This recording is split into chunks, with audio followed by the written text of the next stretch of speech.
आजकल इतने सारे टीचर्स अचानक स्कूल से क्यों निकाले जा रहे हैं और क्यों बहुत से टीचर्स को अपने राइट्स और अपॉइंटमेंट लेटर की इम्पोर्टेंस तब समझ में आती है जब बहुत देर हो चुकी होती है।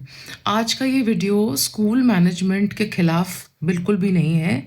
ये वीडियो टीचर्स की प्रोफेशनल अवेयरनेस के लिए है, क्योंकि टीचिंग एक इमोशनल प्रोफेशन हो सकता है, लेकिन नौकरी हमेशा एक प्रोफेशनल कॉन्ट्रैक्ट होती है।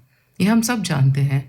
और सच कहूँ तो बहुत से टीचर्स स्कूल ज्वाइन करते समय सिर्फ सैलरी देखते हैं, लेकिन अपॉइंटमेंट लेटर नहीं पढ़ते, और बाद में वही सबसे बड़ी गलती बन जाती है। स्कूल ज्वाइन करने से पहले हर टीचर को कुछ चीज़ें बहुत ध्यान से चेक करनी चाहिए। सबसे पहले प्रोबेशन क्लॉज देखिए। बहुत से अपॉइंटमेंट लेटर्स में लिखा होता है, during probation services can be terminated without notice. यानी प्रोबेशन पीरियड में स्कूल कभी भी सर्विस डिसकंटिन्यू कर सकता है। अब इमेजिन कीजिए, टीचर ने 4 महीने पूरी मेहनत करके काम किया और अचानक स्कूल ने कहा कि कल से आने की ज़रूरत नहीं है। इमोशनली ये बहुत पेनफुल होता है, लेकिन लीगली क्लॉज पहले से लिखा हुआ होता है जो टीचर देखती नहीं है, इसलिए डॉक्यूमेंट पढ़ना बहुत ज़रूरी है। दूसरी चीज़, नोटिस पीरियड। टीचर को कितने महीने का नोटिस देना है, 1 महीने का, 3 महीने का, और क्या वही रूल स्कूल पर भी लागू होता है? क्योंकि कई बार कॉन्ट्रैक्ट एक साइडेड होता है, वन साइडेड। टीचर को 3 महीने का नोटिस देना पड़ेगा, लेकिन स्कूल तुरंत टर्मिनेट कर सकता है।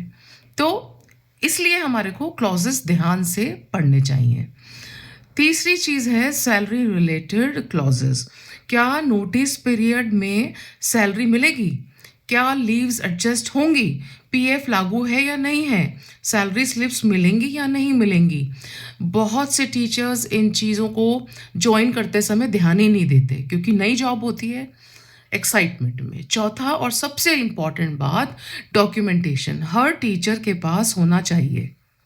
Appointment letter, salary slips, official emails, increment letters, experience letter और रेजिग्नेशन कम्युनिकेशन की कॉपी, क्योंकि वर्बल बातें बाद में प्रूव नहीं होती, डॉक्यूमेंट्स होते हैं। और अगर आप सीबीएसई या रिकग्नाइज स्कूल में हैं, तो ये भी जानिए कि आपकी डिटेल्स स्कूल रिकॉर्ड्स और ओएसएस सिस्टम में प्रॉपरली अपडेटेड हैं या नहीं हैं। वो एक प्रूफ है। क्वालिफिकेशन, डेजिग्नेशन, एक्सपीरियंस सब ऑफिशियली रिफ्लेक्ट होना चाहिए, दिखना चाहिए। एज्यूम मत कीजिए कि मैं स्कूल ने सब करके रखा होगा। वेरीफाई कीजिए। अब एक और सच्चाई है, कड़वी सच्चाई है। आज बहुत से स्कूल्स प्रेशर में चल रहे हैं। उनके पास प्रेशर है एडमिशन्स का, बोर्ड रिजल्ट्स का, पेरेंट एक्सपेक्टेशंस, फी कलेक्शन, कंपटीशन, और इसी प्रेशर में कई जगह एचआर सिस्टम क्लियर ही नहीं होते।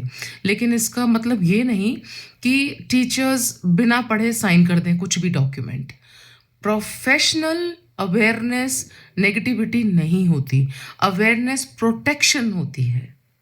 और एक अच्छी इंस्टीट्यूशन ट्रांसपेरेंसी से कभी नहीं डरती।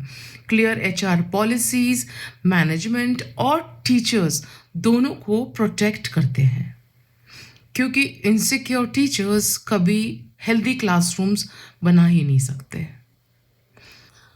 टीचर्स बच्चों का फ्यूचर बनाते हैं, लेकिन अब समय आ गया है कि टीचर्स अपने प्रोफेशनल फ्यूचर को भी प्रोटेक्ट करना सीख लें।